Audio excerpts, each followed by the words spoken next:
It was a very active shooter scene there. So they were trying to figure out exactly what was going on. And you heard witnesses earlier, if you're just joining us, tell us that they saw the shooter outside the hospital with an assault rifle. Another witness says that the shooter shot a woman outside. Another witness says that the officer might have been shot inside, but there was a huge police response. Another witness says that officers exchanged gunfire with the shooter. Right. So multiple reports of a lot of gunfire this afternoon at Mercy Hospital. Yeah, that's one thing we can, we're safe to say right now. Lots of bullets flying in the area just outside the hospital, near the emergency room. And as to what exactly went on inside, it's hard to tell. But again, trying to find out, especially the condition of the officer right now. Last we heard, critical. He is at the, as we mentioned a couple of times, University of Chicago hospital right now. And as for if there are any other gunmen or people that inside the hospital that need to be found, the police are still searching and trying to determine if it is safe inside. We see, do we see someone being carried out right now on a stretcher? Or is that an empty stretcher? But why would it be carried like that? Let me see if we can tell. Hard to see right now. Yeah, it could be equipment there. Mm-hmm. I don't think anybody's in there, but we could be wrong. It's hard to see. Yeah. But we continue to monitor the situation. We've sent Larry Yellen over to the University of Chicago to try to get a better sense of what's happening with the officer there. And we have Elizabeth Matthews trying to find a safe spot to report for us from that location as well. And this continues to unfold. Again, it's been about an hour since shots first rang out, and we began to hear bits and pieces of just a crazy scene at Mercy Hospital in the Bronzeville neighborhood, again on the south side, 26th in Michigan, not far from McCormick Place, sort of hard against the Stevenson Expressway. I'm sure you've seen it at some point if you haven't been there before. And just a terrible situation that we're trying to get our arms around right now. Yes, if you're just joining us, this happened an hour ago now at Mercy Hospital. Multiple shots fired. You see officers there still on the scene. And again, officers are also at the University of Chicago with the officer who has been shot. We understand that it is a male officer. The name has not yet been released. There are multiple officers there in support at the University of Chicago, but right now bosses are the only ones being allowed inside. We have not heard anything about the condition of the shooter, only that the shooter has been shot. We don't know where the shooter was taken or if the shooter has been killed. We don't know anything about the shooter yet other than the shooter has been shot. Well, yes, and I also think it's important that the way the police department's information came to us, a shooter, in other words, they're not exactly sure there was just one. So right. they want to make sure that if in fact there's more than one, that they get the other people involved. Yes. So that still continues as far as we can tell. And we saw the video a little while ago about as police officers first entered that complex as they very carefully went door to door trying to do their search. As the department spokesman said, a methodical search of the hospital, the entire complex there to make sure no one else is involved. And here's the video we referred to that we showed you earlier, but you can see how tentatively some of the policemen are walking from down the hall and trying to go room to room and just make sure nobody dangerous is hiding inside. You know, we heard from one witness earlier, fascinating account of what she saw, bullets going back and forth between, as she described it, some people in a vehicle, a red car in the parking lot, maroon, I believe is what she referred to it as, and a man that had come out of the hospital and was running back and forth, and she ran inside, and she said she hid in a utility closet and heard a lot of commotion and finally was rescued by a SWAT team and escorted out. But just can you imagine, you're there for some kind of a procedure or to visit a friend, and all of a sudden this, you know, evolves out of nowhere. Yeah. And you're trying to find out, you know, which way do I go to escape? What do you do? It sounds like it was a chaotic scene, obviously, this afternoon. There were so many reports that they were hearing to evacuate, and some were told to lock themselves into rooms. And we're hearing that some employees were taken to warming buses so that they could be counted and make sure that no one else was shot or injured. So the scene is obviously still unfolding, we are hearing. And maybe we can listen back once again to one of the witnesses. Larry Yellen was able to talk to a gentleman who was right in the middle of it as it began to unfold. Let's listen to that. You were in the emergency. I was in the emergency room when I seen the shooter first. It was a lady standing outside, and we heard some shots. Bam, bam, bam, bam. So we all went to the window. She's on the ground. Then he turned back around, and he just shot her. Bow, bow. Then he started shooting at the police. Then he ran up inside the main entrance inside the hospital, and the police came behind him. Then he was in the emergency room. We heard shots back there. And they said some officer must have got shot. I don't know, but I know I see him when he killed that woman. What does he look like? I didn't see his because the emergency room is here. Yeah. And he's over there. See where the car got the car out there was from a distance. But I can tell he was a black guy.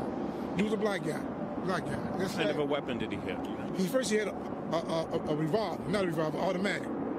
Automatic. That's when he was shooting at the police and her. But the way he did her, she was just laying there. He just turned around, just after he shot the police, just turned around, just bow, bow, shot two more times. That shit is crazy, man. That was the woman in the parking lot. The woman in the parking lot. That's who got shot.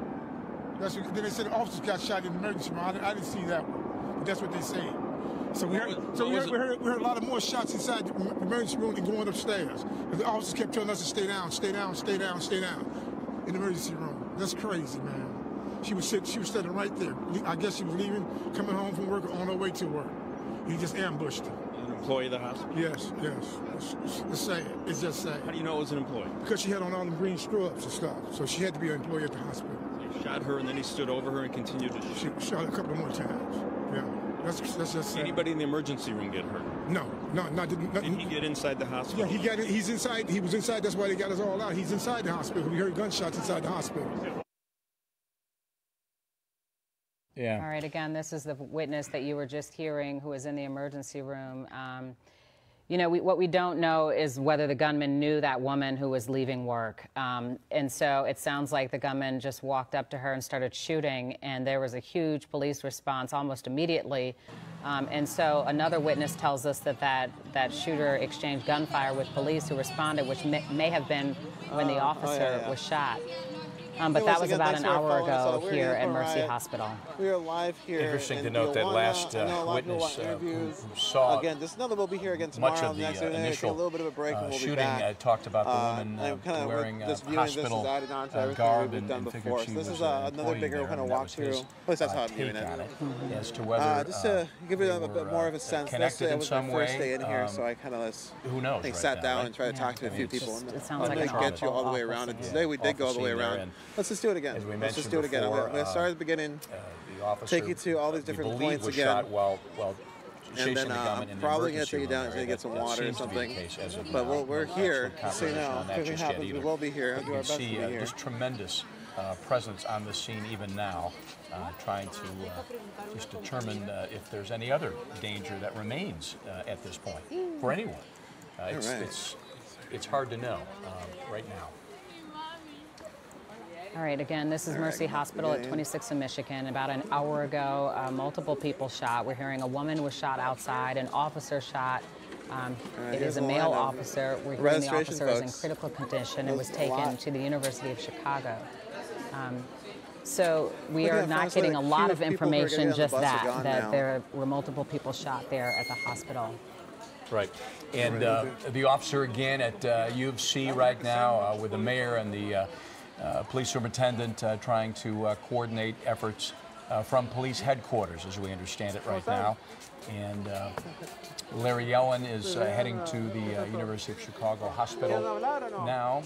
And right now we're looking at some video from a bit earlier as it appears to be patients and perhaps some hospital workers as well as they leave the building. They were evacuated, and many of them with their hands up indicate they were just part of the group of folks who were caught in the middle of this terrible shooting that went on today. And as they're slowly walking towards their cars, towards their vehicles, and as we mentioned earlier, some of the hospital employees were taken to warming buses that were brought into the scene as they could escape the hospital and any potential danger there, but at the same time stay nearby, because as you mentioned earlier, Dawn, the work continues to need to be done to take care of the So the folks inside people looking who are there to be, they didn't want to do a live interview. So there you so go. Try really hard. As to how they're escorted back in and what's going on inside with the patients, it's an interesting dilemma. Right, so I'm doing around again. This bunch of sleeping to quarters.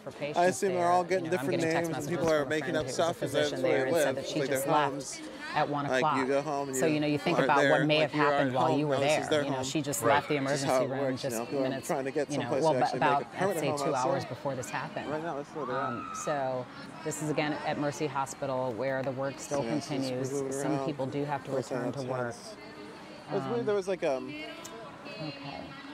Sorry, I keep getting information here. I was talking about like people on the scene or whatever. It's like well, I don't know what you'd want. Hopefully, we'll hear from Larry soon from the hospital as well. And we saw it earlier. It was interesting with Elizabeth Matthews reporting she was interviewing an eyewitness who described just a chaotic scene, a exchange of gunfire just in front of Mercy Hospital between some porta potties, one of the gunmen and other people in a car, no one's naked. Back and forth, and then all of a sudden, I'll give them their space. I'm not gonna go over there.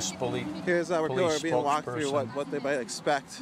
Okay. You know, just like before I crossed, I never crossed the United States. Okay, let's go to Elizabeth Mexico Matthews. border here. You know, so like, I went and watched a YouTube video that explained to me what I was going to have to do. I know we just spoke and so that's what's going on, sort of. Can you just recap I had to figure out what was going on because I don't know. From that point on. Crossing borders is always weird. The location was undisclosed, but at the same time, I was just trying to find shelter for those patients.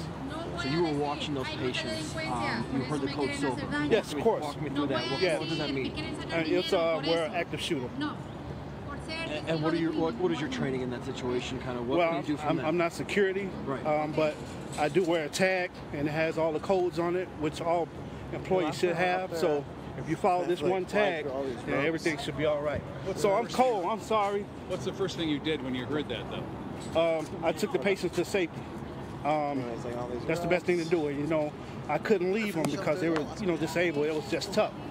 I would rather put myself in harm's way than to let them get hurt. Clarence, where were you in the hospital when this happened? I work in the ER, in the emergency room. Where the shooting took place?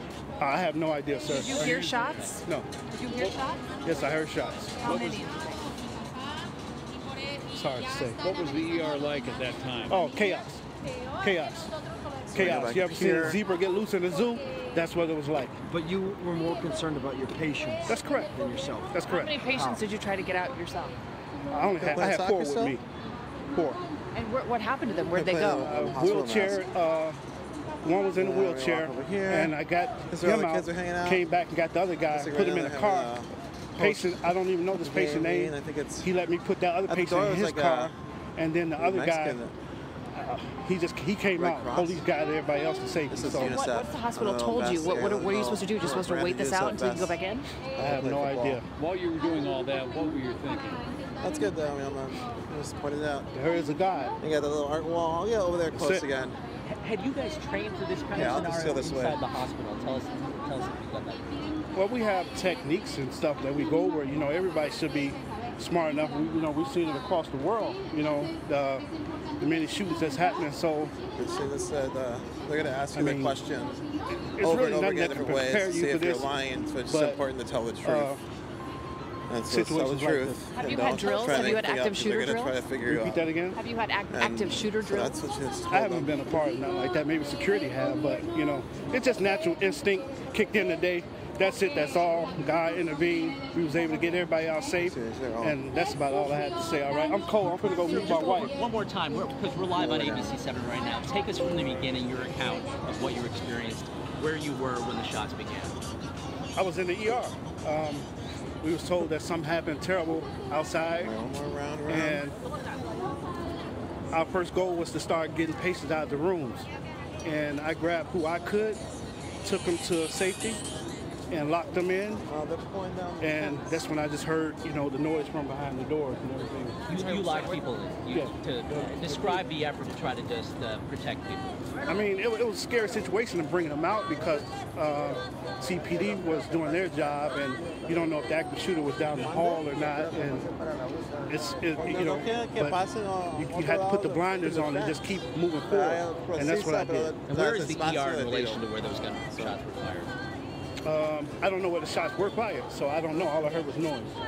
There was chaos. I mean, describe the chaos inside that ER at the time. Like I said, let an elephant or a zebra loose in a zoo. I mean, it's going to be a lot of chaos. Everybody's going to run for the gates. Sir, what's your name? What do you do? My name is Clarence Smith. Clarence Smith? Yeah. Thank y'all. Clarence Smith. So guys, that was Clarence. He works in the emergency room. He said that first and foremost, they didn't really hear shots fired, but they knew that something bad had happened. And so their top priority in that situation, of course, is to try to get the patients to safety. Some were put in cars. He doesn't exactly know where those patients are right now. He said that one was put in somebody else's car, wasn't even in their car. But the situation out here is still very fluid. We believe, I asked him, I don't know if this was on camera, off camera, we asked him, you know, are your coworkers, are some still inside? And he couldn't answer that. He doesn't know. And of course, we're pushing over an hour since this obviously happened, and he doesn't know if some of his coworkers are still inside. Eric, can we try to flip around and kind of show the scene a little bit? If we can, there's still flashing lights all around. So we're at 26th and Michigan here. Let me get around this. As you can see, there's just a ton of police activity here. We have seen state police here, SWAT is here, and also K-9 units. We don't know exactly what's going on. We hope to get some sort of update from Chicago police. We're told, even though most of the media is here, we're told that a press conference might be happening at the University of Chicago Medical Center, which is where the injured officer, who we believe is in critical condition, was taken. There was also one other person, at least one other person injured, and the offender might also be injured. We don't know where those two the other victim and the other offender were taken at this point, at least out here on scene. We don't know, but we do know that that one police officer in critical condition was taken to University of Chicago Medical Center. So for right now, this is the situation out here. It's very fluid. We're all kind of pinned in. The media is kind of pinned in where we are. And what happens is we see people walk up to us, and you can tell that maybe they've been involved in this situation in some capacity as a witness, because you can kind of see it on their face. So we ask, you know, can we talk to you? What did you see? What did you hear? And they've been giving us their accounts. So that's just kind of what we've been doing. That's what's going on here at 26th and Michigan, right outside Mercy Hospital. Guys, we'll send it back to you. Elizabeth, we are hearing that there are some people still inside who I've been talking with, you know, some workers who just left are still talking to their coworkers who are inside, and they're saying that they have been locked into various rooms, and there are officers still scanning the hospital, which is understandable. One patient we talked to, Tracy, I don't know if you remember, several minutes ago, Tracy, she told us her story about maybe some sort of gun battle outside, and then she ran back inside the hospital. She's a cancer patient, 4-year survivor. She was coming here for radiation. She was walking out. That's when she saw that gun battle. And so she herself sheltered in place when she ran back in the hospital and realized that the shooters were coming in, shooters were coming back in the hospital. She had to shelter in place. She said she was in a utility room. There were 4 of them, a receptionist and some other people. Of course, she's a patient. She was in a utility room for about 15 minutes until a security guard came up and let them out. So what we're hearing is that people, either they heard the shots fired or they come across the radio inside the hospital, they heard code silver or code blue. Apparently code silver is to shelter in place. So once they heard that, I don't know if it said code silver, shelter in place, or if people just know what code silver means inside of a hospital, but they heard that message come across you know, the scanners inside of the hospital, inside the radio, and so they sheltered in place, whether it was behind a desk, behind a row of chairs, we're hearing in some cases, or inside of a utility room. And I can't even wrap my mind around what that's like. You know, you're a patient, you're coming here for treatment, you're leaving, you're almost to your car.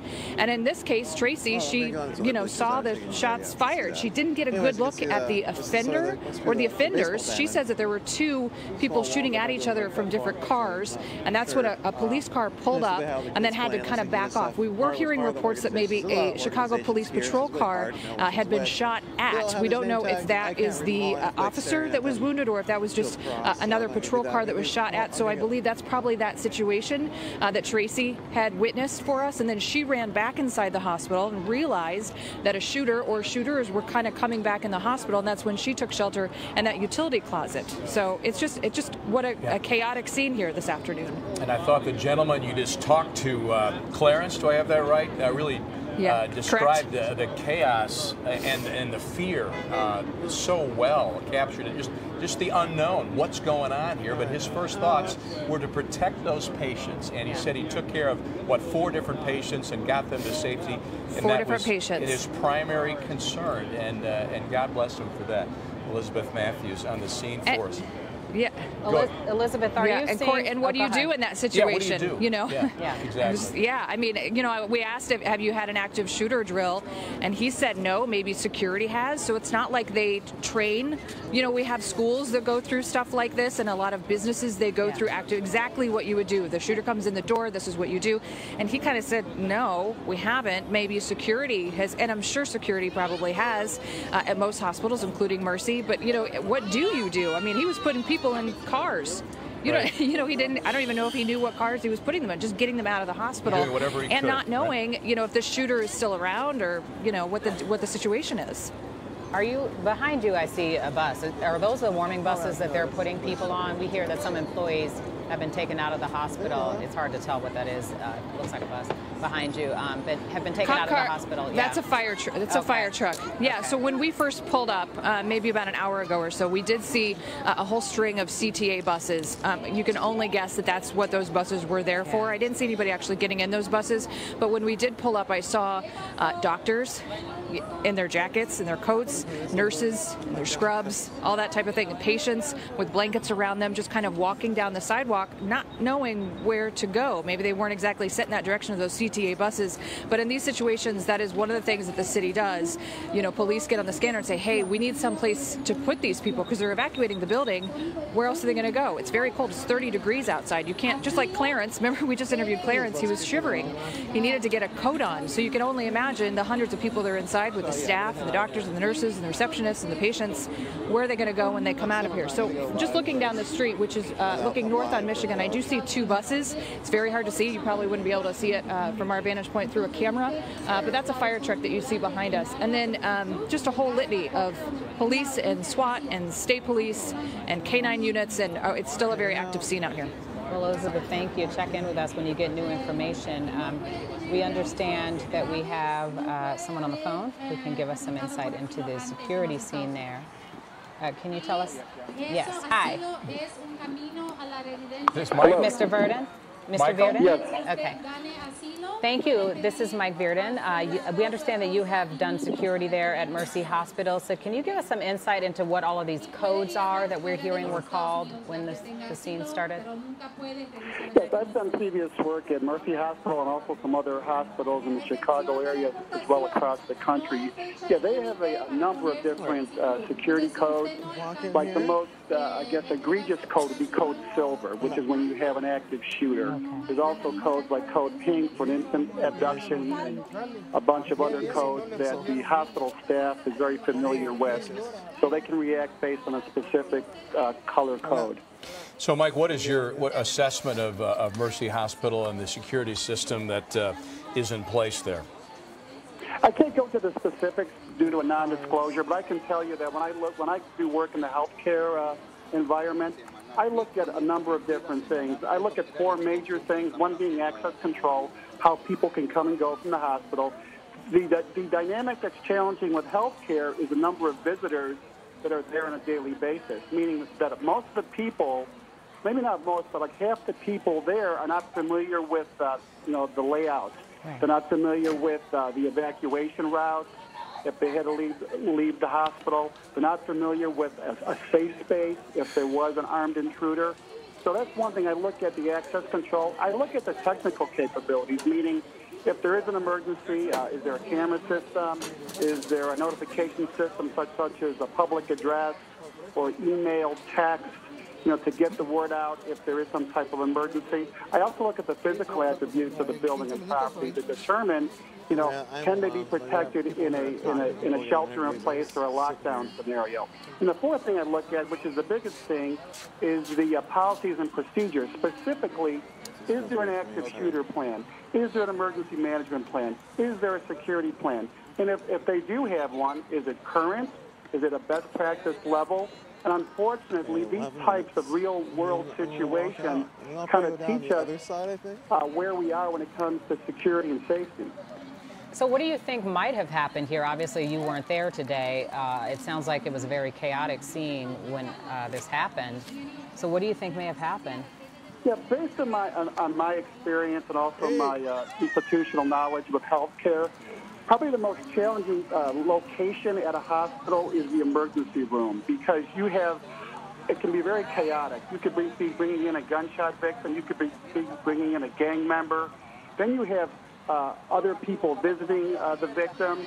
And so, emotions are high.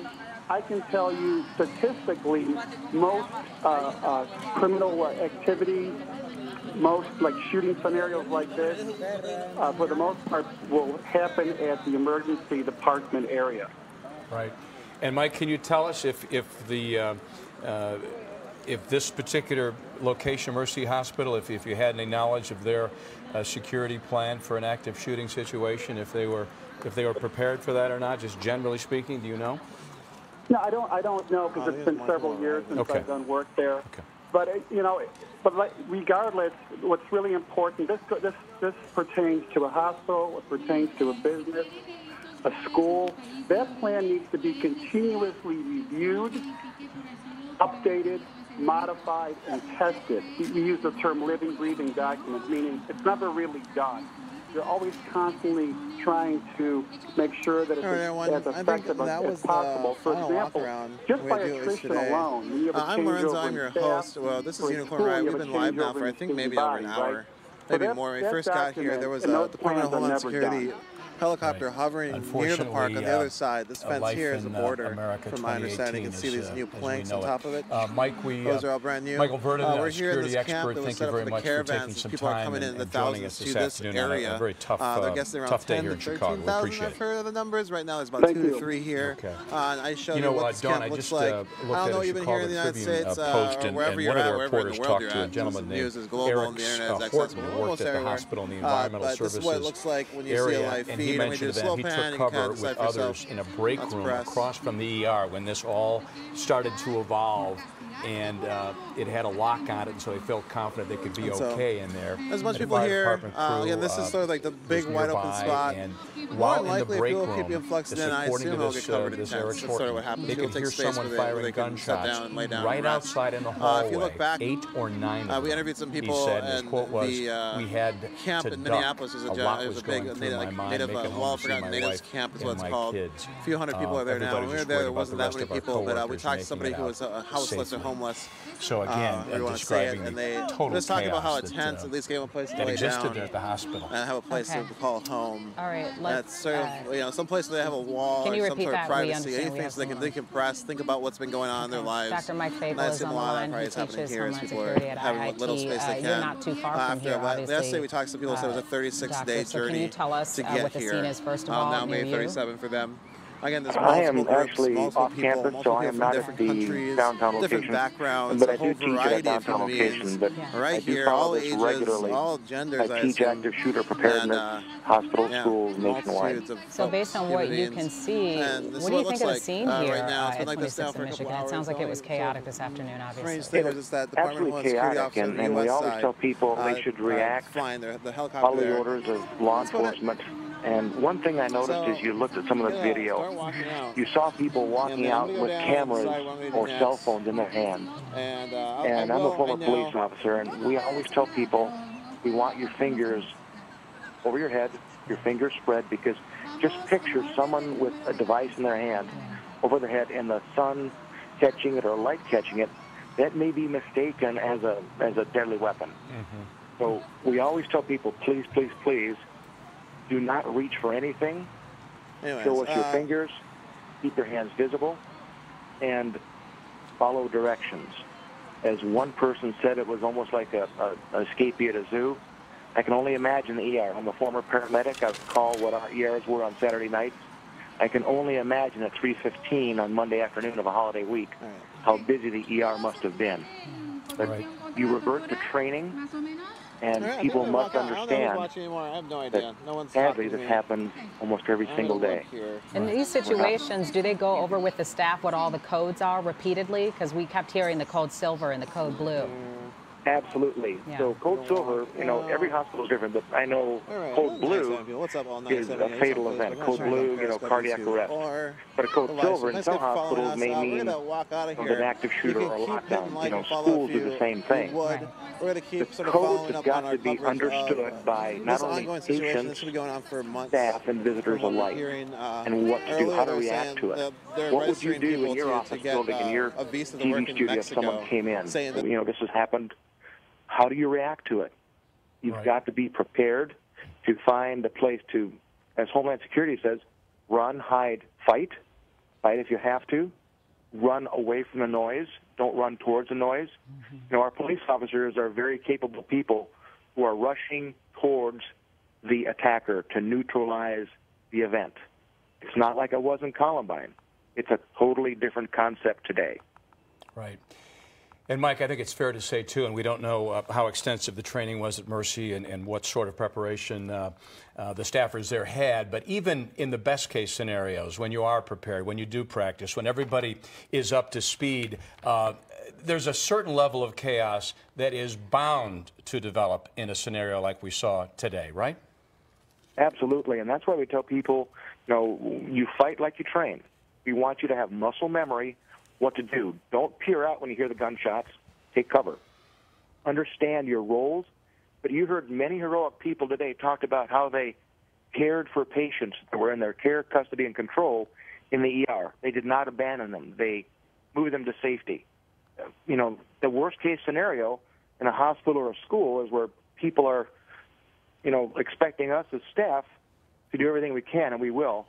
But if you listen to some of the people talking about how they just move people from point to point to get them out of harm's way, that is heroic. We've got some real heroes out there that are hospital staff, visitors, and civilians alike. Everybody pushed in the same direction. Nobody knew exactly what was going on. So it's training. It is awareness. Take your headphones off. Take your earplugs out.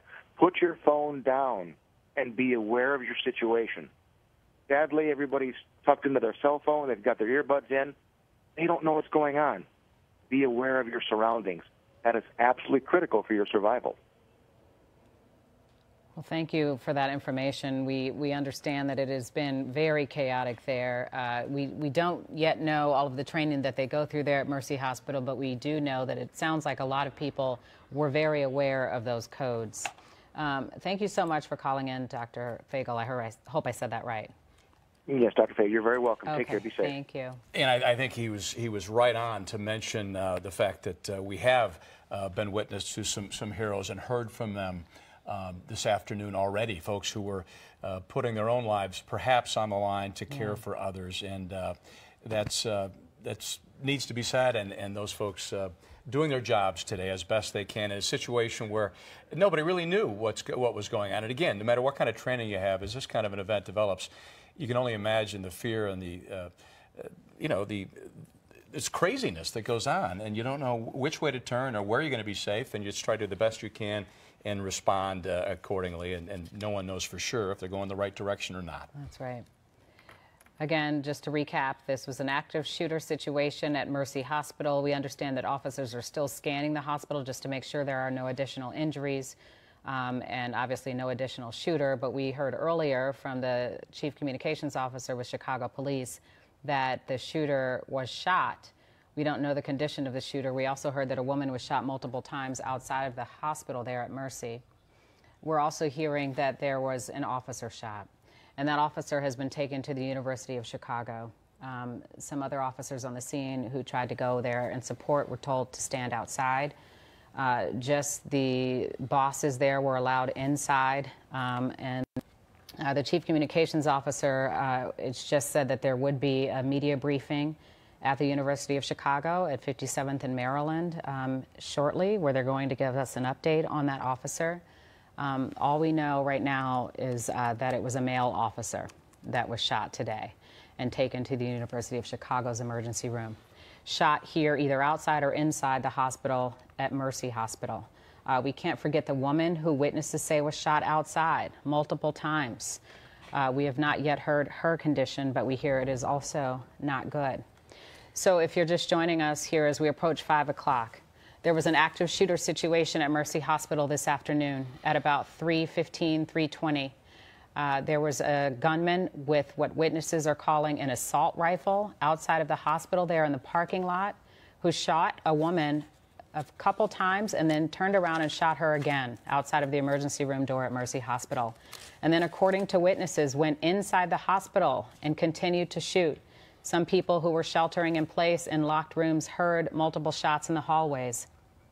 And then the officer that was taken to the University of Chicago. We hear that the shooter was shot, but we don't know the condition of the shooter or where that shooter may have been taken or if the shooter has been killed.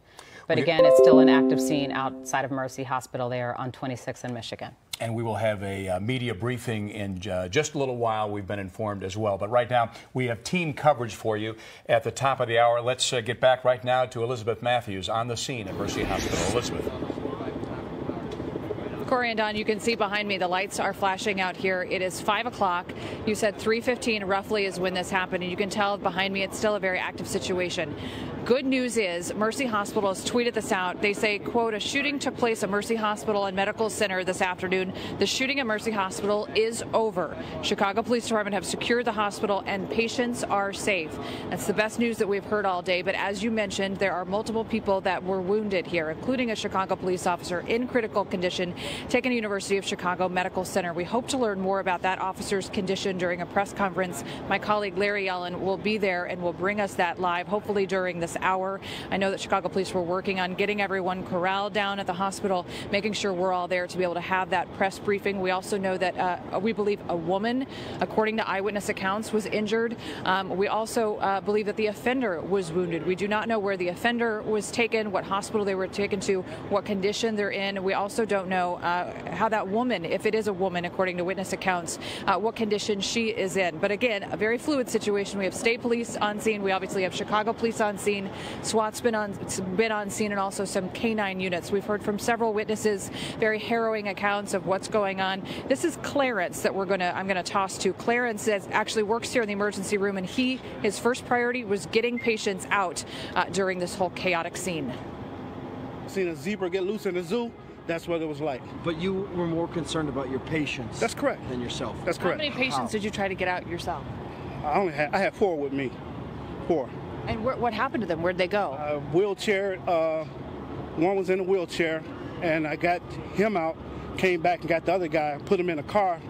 Patient, I don't even know this patient name. He let me put that other patient in his car, and then the other guy, he came out. Police got everybody else to safety. So.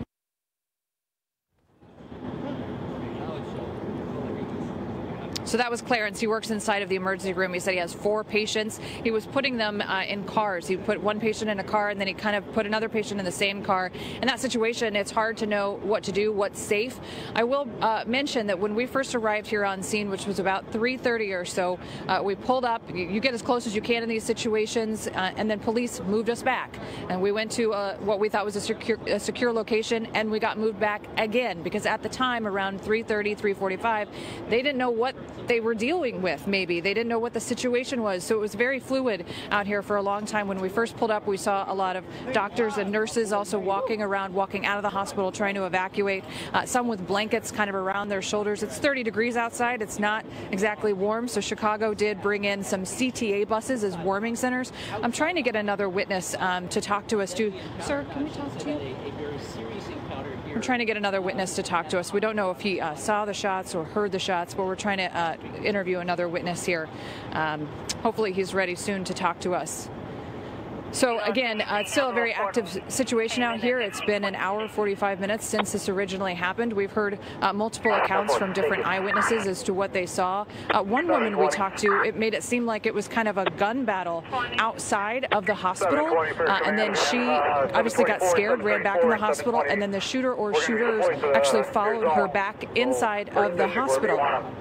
So that was one eyewitness account. Another gentleman says that he actually saw the shooting happen outside of the hospital, and it almost seemed more personal. So there's lots of different eyewitness accounts here. We're trying to get one more witness to talk to us briefly. Maybe we'll get him in a second or so. So for now, we'll send it back to you, back in studio. I got 724, 734, myself 720. If you could just clear us up, give us me about 5 minutes to log on. And yes, we're going to have no idea where we're going. So it's going to take us a while to get there. Says that she was inside Mercy Hospital when the shooting happened. You can tell from this video that she's hiding behind some sort of door or a closet. She has allowed us to share this video that she took as police moved in. Remember, the original call was of an active shooter. So when police get there, they have a huge responsibility of clearing that building to make sure that the threat has been contained.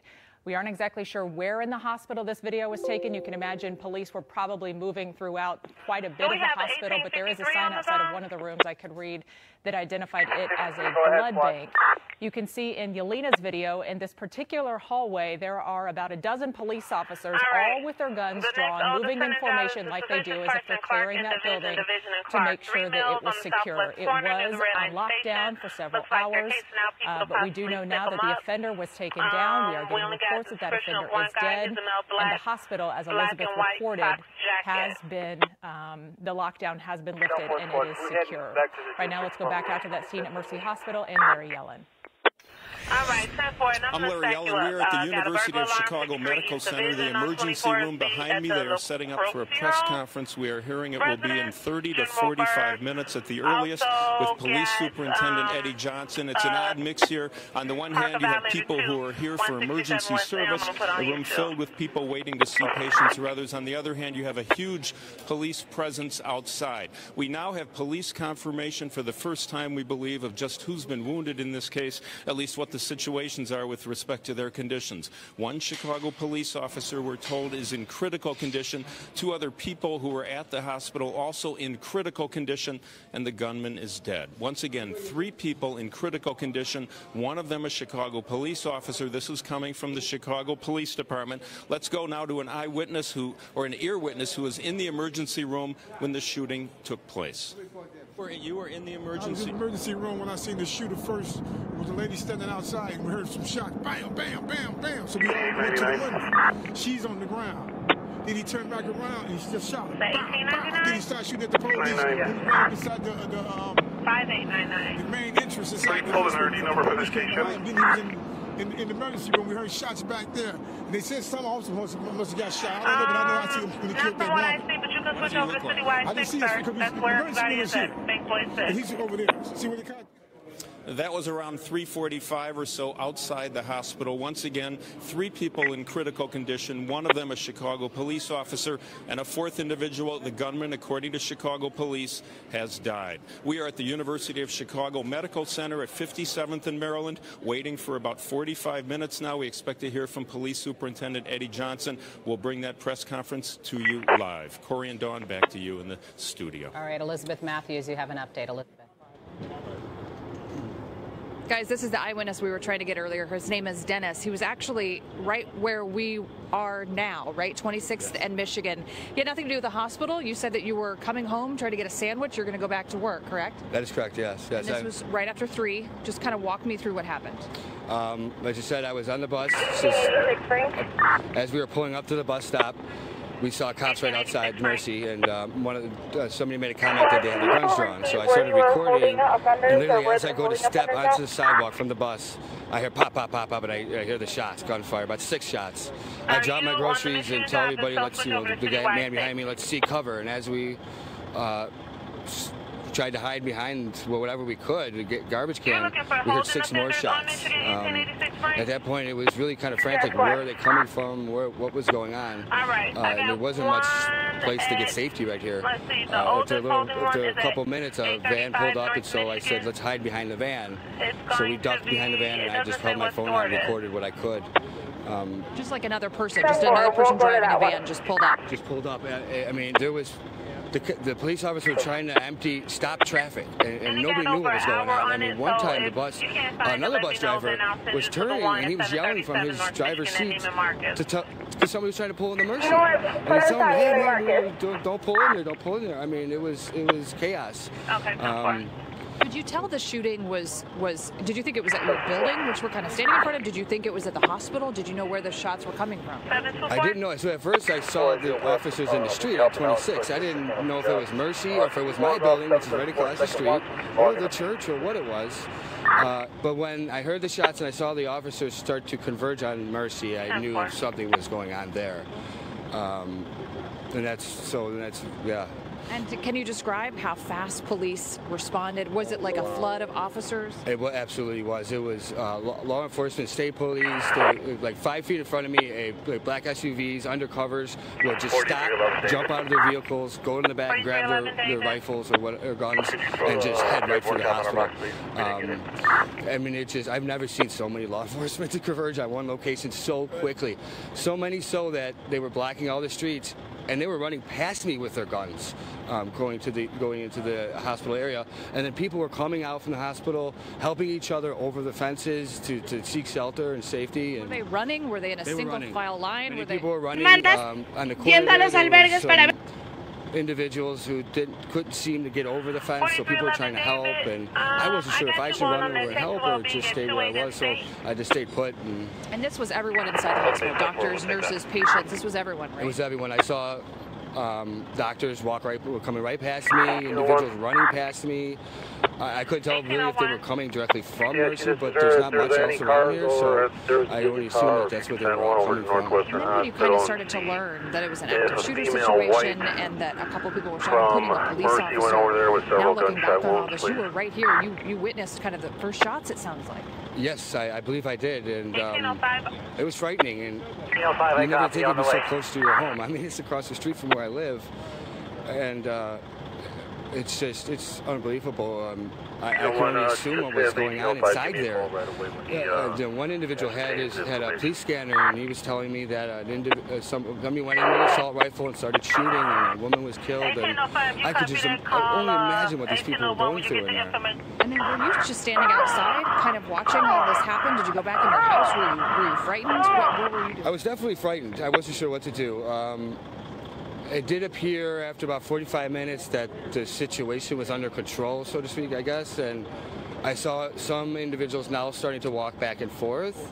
At that point, I was so shooken, and I wanted to get home, so I went home and saw some of it from my balcony and get to see a full scope of, they blocked off all these streets, and I called my boss, and I'm like, I don't know if I can go back to work, because I don't think I get out of the area, so.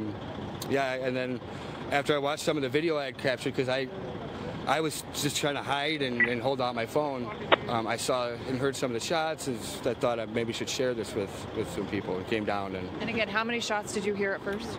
I heard 6, immediately pop, 6 or 7, and then a few seconds later, 6 or 7 more. Did it sound like one shooter, 2 shooters? I really couldn't say. Yeah. Inside the hospital? Outside the hospital? It was outside. It sounded like it was 100 feet from me. Yeah. Well, I'm glad you're okay. Well, thank you. And thank you for sharing the video. We'll try to bring that to our viewers a little bit later in the show or tonight at 9 o'clock. I'm glad you're okay, and thanks for being a witness and kind of sharing what you saw. Dennis, I appreciate it. Thank you so much. So that was Dennis. He was actually standing. He was on a bus coming to his building, which I'm standing in front of here at 26 in Michigan. He was just trying to get off the bus. He said he saw some officers, in the area. Didn't think that much of it. But then as soon as he tried to step off that bus, he heard all those gunshots go off, and that's obviously something abnormal. And then he got frightened, and he took refuge behind somebody's van that was just passing by. Just eyewitness account after eyewitness account. Either they heard the shots fired, or they saw the shots fired, or they saw a person injured on the ground. There's just remarkable stories coming out of today. Again, a police officer was wounded, critical condition. The offender, we believe, was wounded, and also at least one other, we believe, female, according to eyewitness accounts, were wounded, all here at Mercy Hospital. The shooting happening around 3:15 this afternoon. Guys, we'll send it back to you. Elizabeth, thank you so much. Elizabeth Matthews live at 26th in Michigan. And again, just to reiterate, the lockdown has been lifted at the hospital. And as far as who was shot, as we understand it, the Chicago police officer shot in critical condition. 2 others listed in critical condition. And the gunman, it was uncertain for a while until a few minutes ago when it was confirmed he has been shot and killed. So 3 in critical condition, including the police officer, and the gunman is dead. And we'll keep you updated on the situation at Mercy throughout the hour. Right now, Chicago's other top stories when we come back. One moment, sir. 101, 102. 101.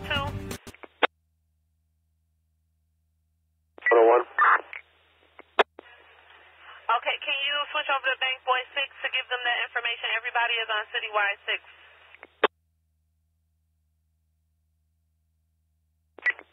720. All right, since you got a couple jobs found up here, what about that 600 South Clark job with the battery job? So make that a 19 stand. There's no injury involved. They can make that report at their convenience.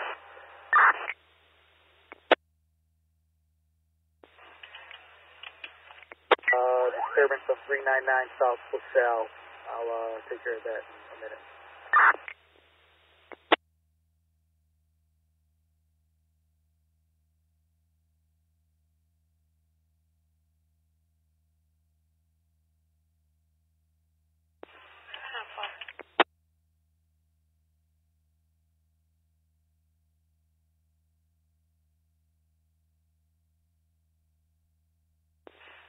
Still pending in 1. We just got the commercial alarm 2014 South Michigan and the Citizen 711 South Plymouth.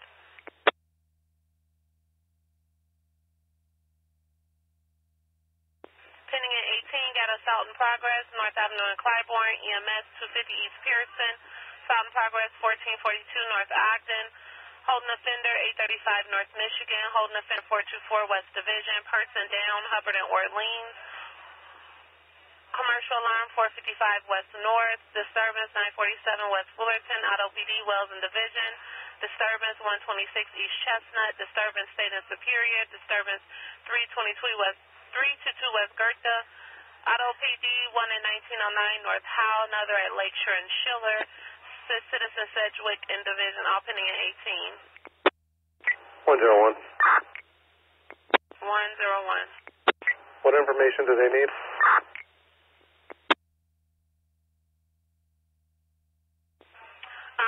A message was sent pertaining about a physical therapy room at Mercy.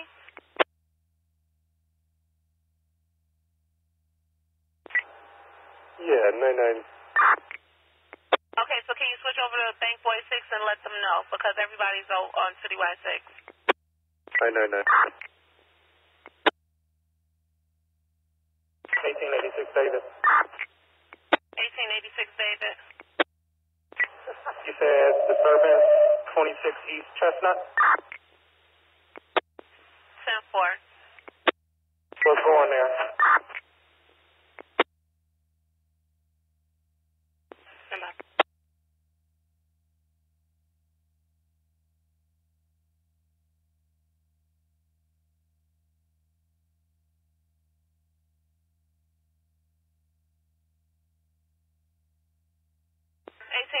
David, 10-4.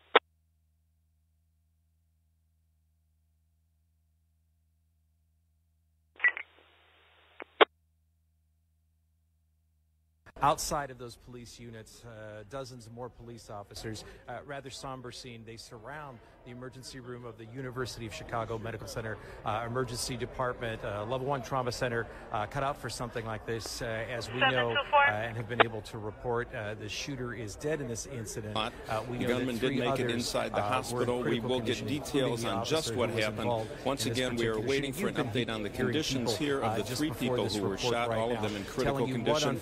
We could get that from Police Superintendent Eddie Johnson. Something that's called a Code Silver was updated. called, We how want to people bring were in Mike evacuated from Bearden, the hospital on CTA buses at certain points. The sounds that people heard as there was an announcement made inside the hospital for people to hunker down inside their individual offices and even hospital rooms. That was all transpiring just about 25, 30 blocks north of here.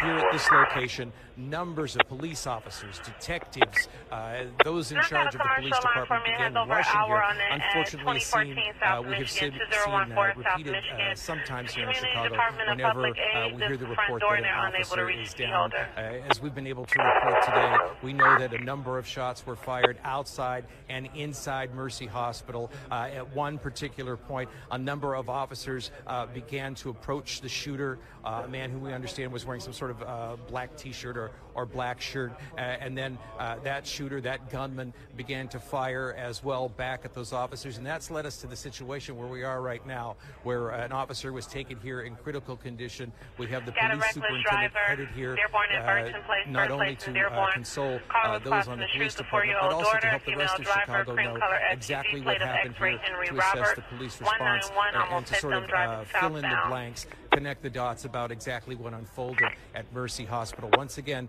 we believe that Superintendent Johnson is here already, speaking with the other detectives who are here.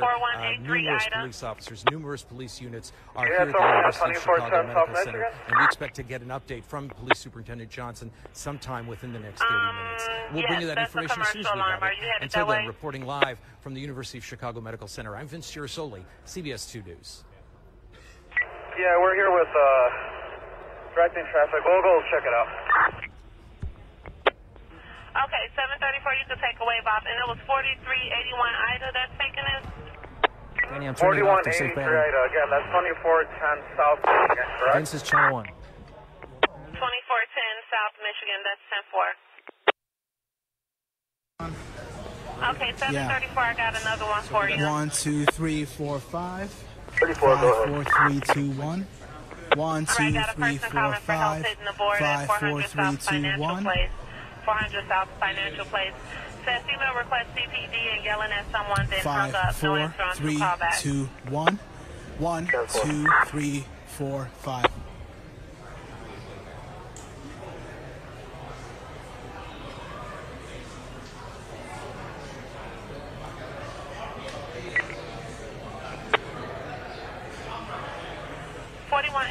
Ida for info. Go ahead. Okay, 2014 South Michigan.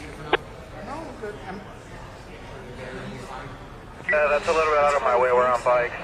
Sorry about that. Okay, 10-4.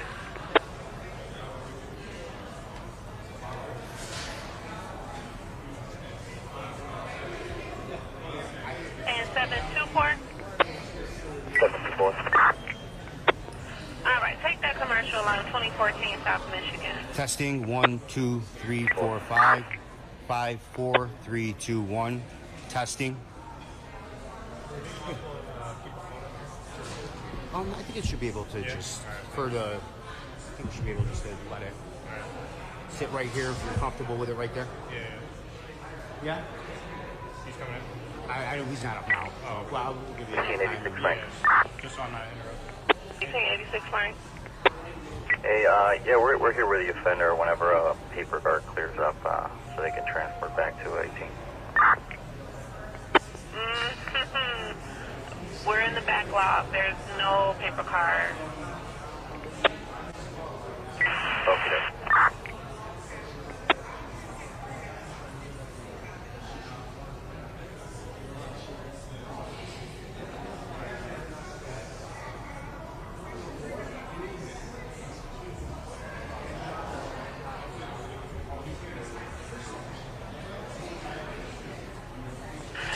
Backlog and 16 citizens, 711 South Plymouth Court, and a disturbance, 400 South Financial Place, 10 and 18 with a backlog, assault in progress, north in Clybourne, EMS, 250 East Pearson, Unit 902, assault in progress, 1442 North Ogden, suspicious person, Clark and Webster, couple holding offenders, one at 835 North Michigan, another at 424 West Division, person down, Hubbard and Orleans, commercial alarm, 455 West North, Disturbance 947 West Fullerton, Auto PD, Wells and Division.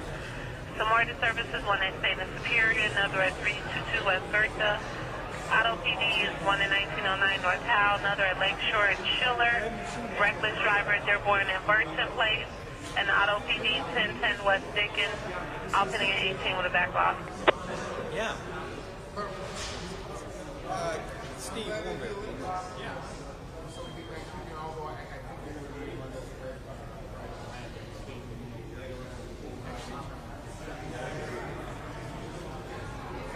Hey man, so is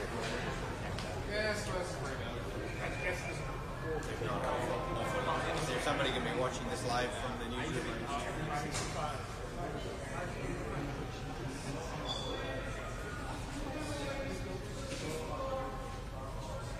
Okay, so I'm just here. So I can do it. Okay, I'll just hang up. 7:30 for your jobs now coming in as a disturbance at Dunkin' Donuts. It's a male black 6'6", black jacket, black cane harassing employees.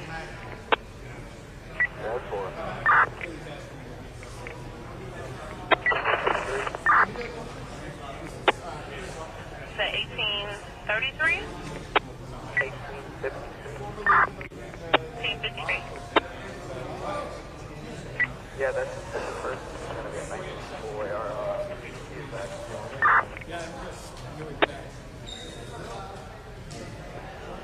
10-4, so the next one in your stack in 1853 is going to be a residential burglar alarm at the Lucrecio residence, 53 East Division, 53 East Division. It's unit number 1501. It's the General Bird.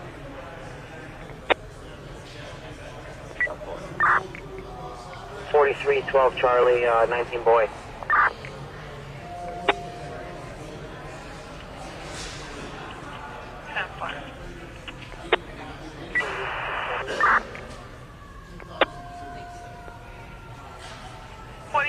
Charlie, since you're on 23B, can you also check on this citizen 711 South Plymouth Court, 711 South Plymouth Court of Guadalupe Adams called in, says she's stuck in the parking garage and there's no attendant on scene. Got quite a bit of time on it. 10-4 squad, can you please sign us off? We're trying to sign on.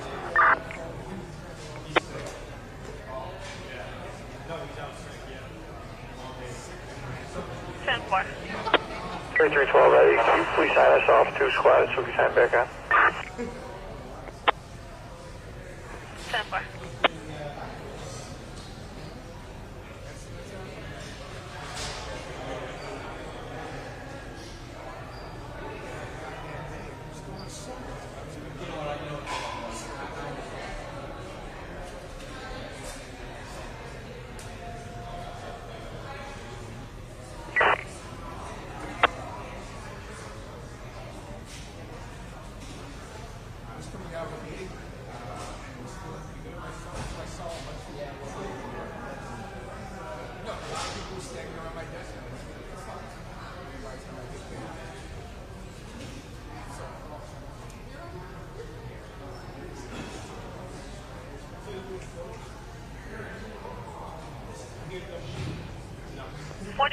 Charlie and Eddie, try to log on now.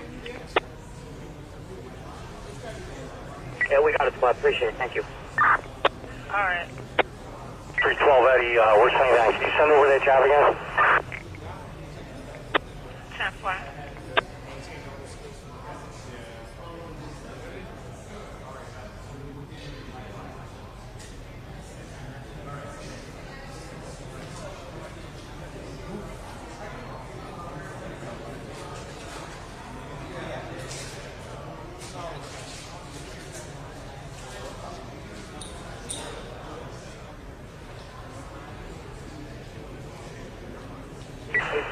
David?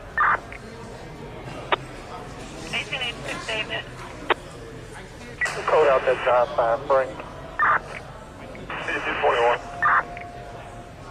1821. On one of these stolen vehicles, weapon recovered. Just FYI, can you send a supervisor over 1365 Hudson?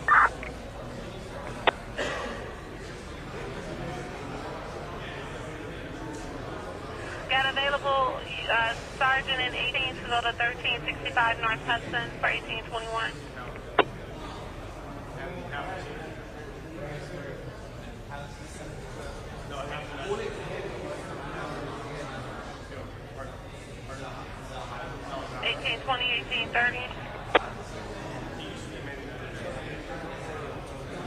No rush, squad. All right. 724. 1824. 724. 724. 14 call. Whatever you have next, we'll take it.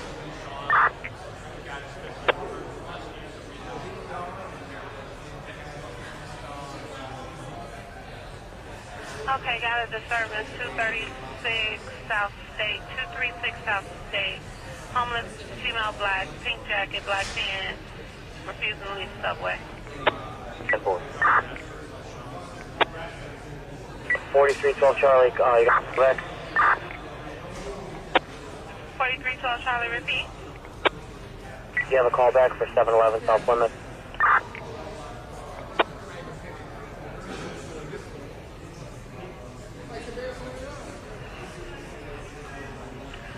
Negative. They got quite a bit of time on it, so handle accordingly. 19 boy.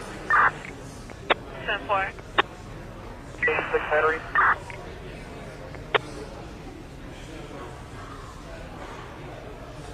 1886 Henry.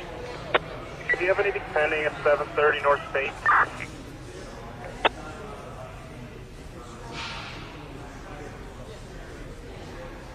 Disturbance, State and Superior. Elderly male, black, wearing a bear shirt, blue jeans, sleeping on the floor. Inside the church, he's not getting up. We're going to need an ambulance.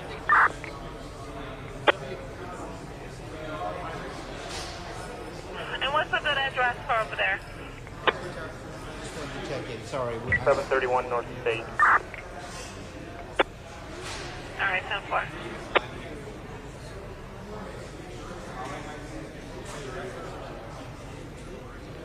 Try 75 boy. 4575 boy. Put us clear, 19 call. 10-4.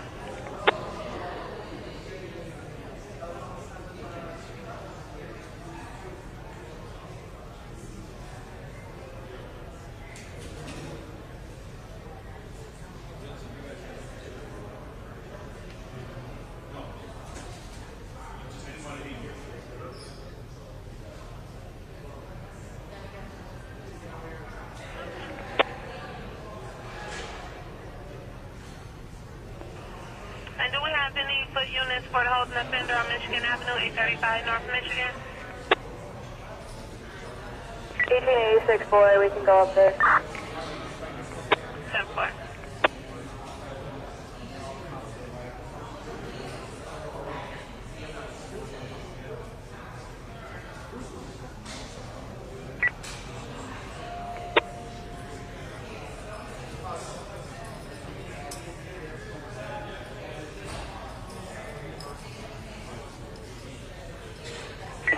Adam. 1886 Adam. You can put us with 86 boy. 10-4.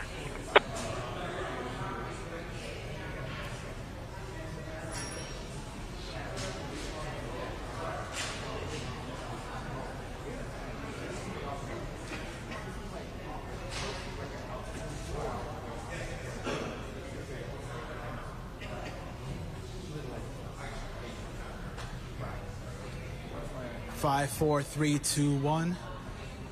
5, 4, 3, 2, 1. 5, 4, 3, 2, 1. 5, 4, 3. Does anyone know how far south the streets are blocked off to these witnesses that need to leave? Citywide 6B6. Citywide 6B6.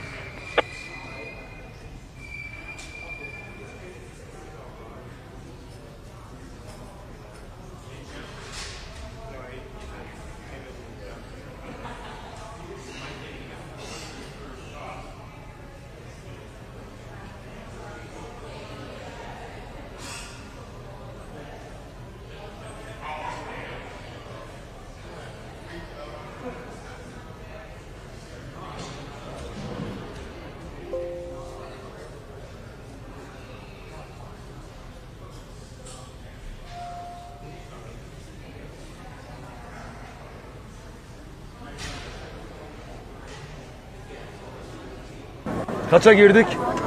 6'ya.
The window detail PPOs, we're going to be getting them out of there as soon as we can. We'll be having a car on the way over there for the 6 o'clock guys that are going to be checking off, okay?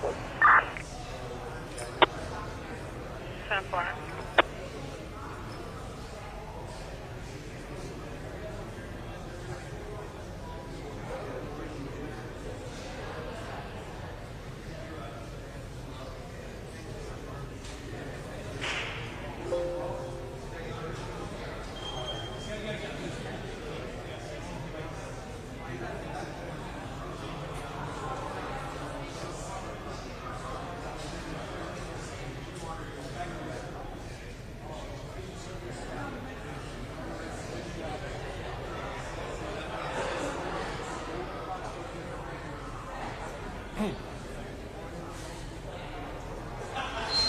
Yes, I can. I'm ready. Sure. 2 minutes.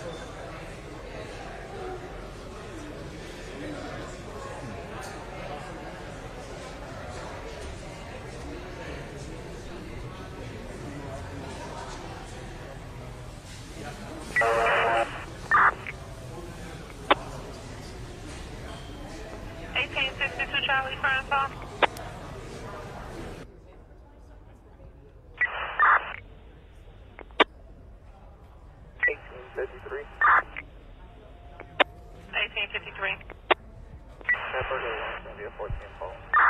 1862, boy. Okay, 10-4, 1853, check out this assault in progress at an hour on it at North in Clybourne at the Marianos. The manager called it in, said that 2 different schools were about to fight and couldn't get them to leave. Looked like a group of students were outside waiting on another male to come out to jump on them. This is what, 57th, and it happened at 25th? It's about 25 blocks is what I've been saying. 1862, boy. Call Charlie, squad. 1862, Charlie, are you guys up and available for jobs? Well, we're all at the hospital here. All right, 10-4. And 1853, you copy? Copy, squad, on the way.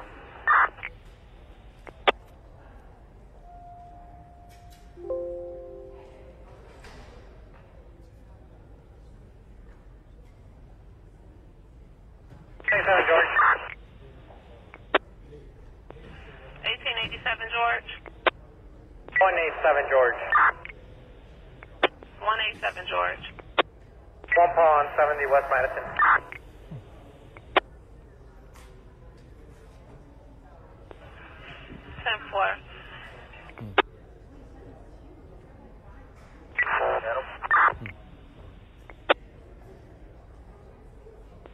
units.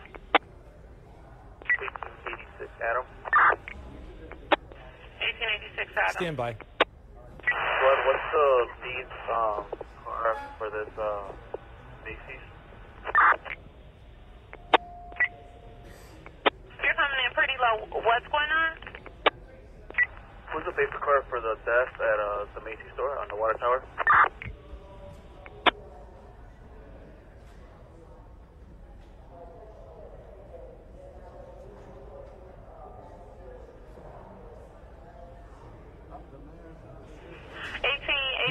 Frank. She was supposed to be sitting on there till we get a paper card. Right now we're in the backlog, so we don't have a paper card to assign. Sarah, do you know when was it in the past year this opened or longer?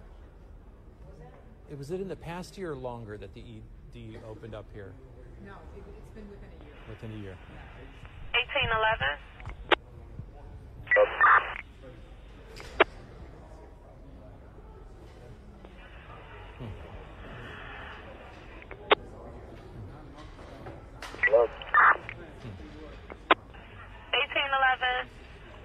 Okay, I know you're 99. Got a suspicious person at Clark and Webster. Webster and Clark. So male wearing all dark clothing was breaking into vehicles. Caller believes he may still be on scene. Take a slow roll while I get you to back up.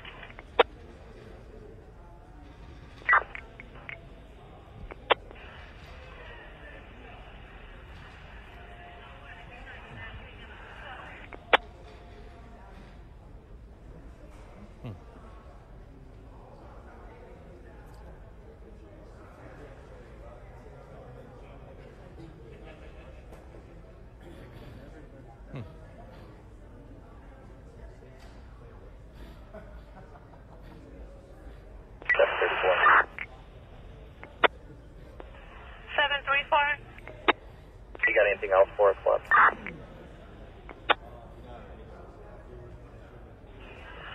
On one side, I just got a reckless driver you can knock out.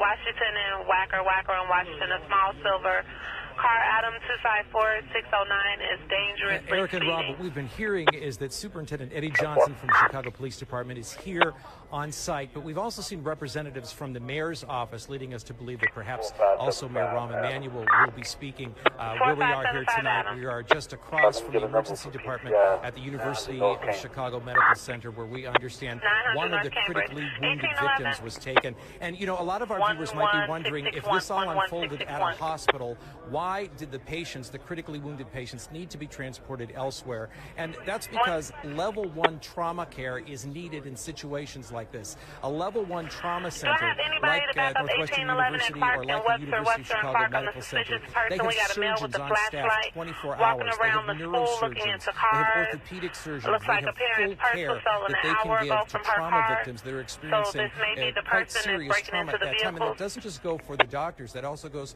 for their nursing staffs as well. They can provide the critical type of care that is needed for gunshot wounds or when there have been serious injuries to a particular patient. So that's why we had 2 patients taken to Northwestern University and another patient taken here. As you take a look outside the emergency department, a trauma center that only opened within the past year, you see dozens and dozens of police officers. I said it earlier, but I'm going to say it again. It's kind of a grim scene, a lot of long faces.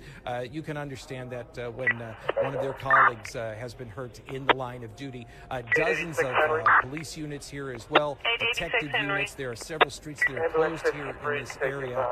This, as the police department comes to terms with what's unfolded, reacts, and as we said, we think quite possibly Mayor Rahm Emanuel, as long with Police Superintendent Eddie Johnson, will be here shortly to speak to us. As soon as they make it to the podium, which you can see right behind me, we'll bring you the complete information. Till then, reporting live from the University of Chicago, I'm Vince Gerasoli, CBS 2 News. We're for a wonderful PCI at Pearson and Cambridge. Pearson and Cambridge, stand by. 11681, 11681.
Hello?